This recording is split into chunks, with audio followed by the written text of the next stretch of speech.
Regardez les conditions de vie d'un enseignant au Cameroun, la famille. Regardez vous-même, s'il vous plaît. Regardez bien.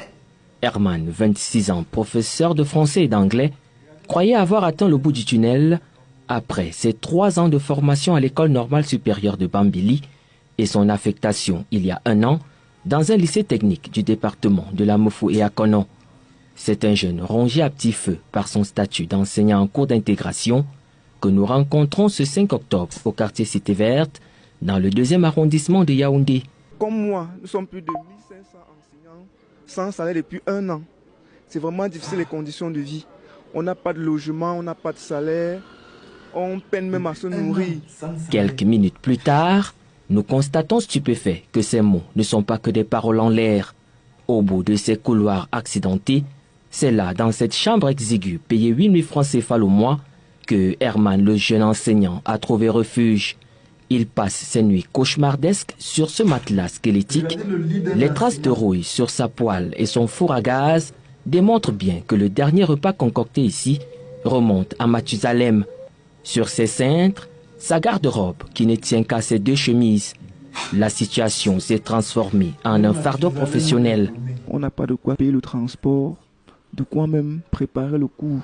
Ça dit que les ressources nécessaires pour préparer le cours, un livre, peut-être un cahier de préparation, même la connexion Internet. Sans frais de relève, pourtant destiné à accompagner les nouveaux enseignants, le jeune homme, pour survivre, s'est mué en répétiteur. Parfois je gagne 5 000 francs, 10 000 francs. C'est avec ça parfois que je paye le transport pour me rendre dans mon lieu de service. Ou même mon loyer. Donc c'est comme ça que je vis. C'est ça aussi qui me permet de manger. Les nombreuses requêtes formulées restent pour l'instant lettres mortes. Et pour cause, le système Aigle, annoncé comme la solution, aurait perdu ses ailes. Déjà, nous sommes allés au ministère plusieurs fois. Et chaque fois, on nous dit que c'est Aigle qui dérange. Nous prions vraiment le gouvernement de faire quelque chose pour que nous ayons au moins même les 2 tiers pour pouvoir vivre décemment. C'est un cri de détresse et non un bras de fer. Il aurait pu partir, mais Herman a choisi de rester. C'est là toute la différence. Vous avez vu, non? Vous avez vu, non?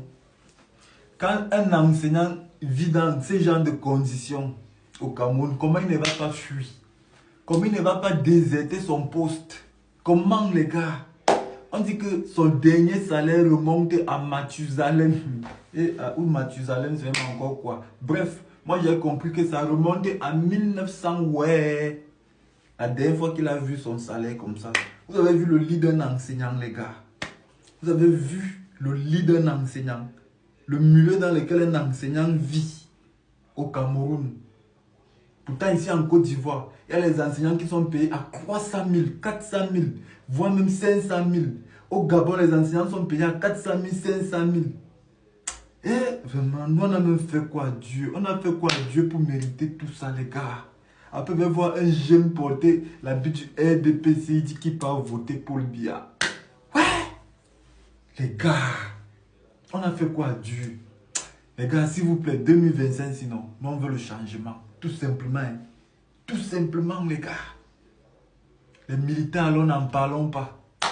Les militaires, n'en parlons pas. On donne nous ces 41 000 à un militaire qui doit toucher pendant 2 ans. Pourquoi toute cette souffrance? Pourquoi vous faites souffrir les enfants des autres autant? Eh, les gens-ci, vous n'avez même pas pitié. Sinon, les gars, moi je pense que le problème c'est nous-mêmes. C'est nous le peuple camerounais.